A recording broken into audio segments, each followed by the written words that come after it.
बिस्मिल्लाहिर्रहमानिर्रहीम। अस्सलाम वालेकुम दोस्तों, उम्मीद करता हूँ आप सब खैरियत से होंगे। आज हम मेथी के बारे में बात करेंगे।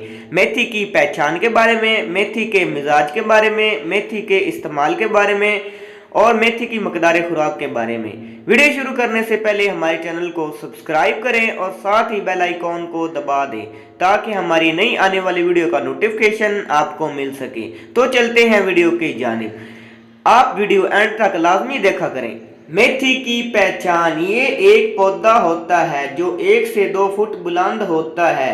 ये 2 किस्म की होती है। एक के पत्ते नाजुक छोटे छोटे, इसको ऊपर से काट कर साग बनाया जाता है जिसको फूल मेथी भी कहते हैं।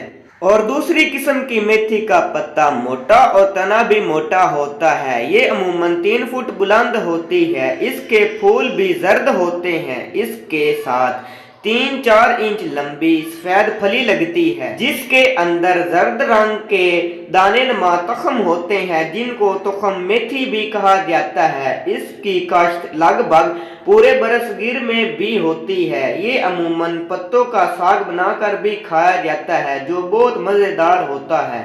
मेथी का मिजाज, अगर हम मेथी के मिजाज के बारे में बात करें तो मेथी का मिजाज गर्म खुश्क दर्जा दोम होता है। मेथी का इस्तेमाल, मेथी मुदर हैज होने के बायस हैज के नुस्खों में इस्तेमाल की जाती है, यानी हैज को जारी करने के लिए भी इस्तेमाल की जाती है और नुस्खों में भी इस्तेमाल की जाती है। जाली होने की वजह से चेहरे पर भी लगाते हैं और जिससे चेहरे के दाग धब्बे दूर हो जाते हैं। मेथी का इस्तेमाल खांसी, बलगम और दमे में भी किया जाता है। ये मकवी बा और मकवी बदन होने की वजह से इसको तकवीयत बा और बदन के ताकत के लिए भी इस्तेमाल किया जाता है। मकवी मैदा होने की वजह से इसको साग में भी इस्तेमाल किया जाता है।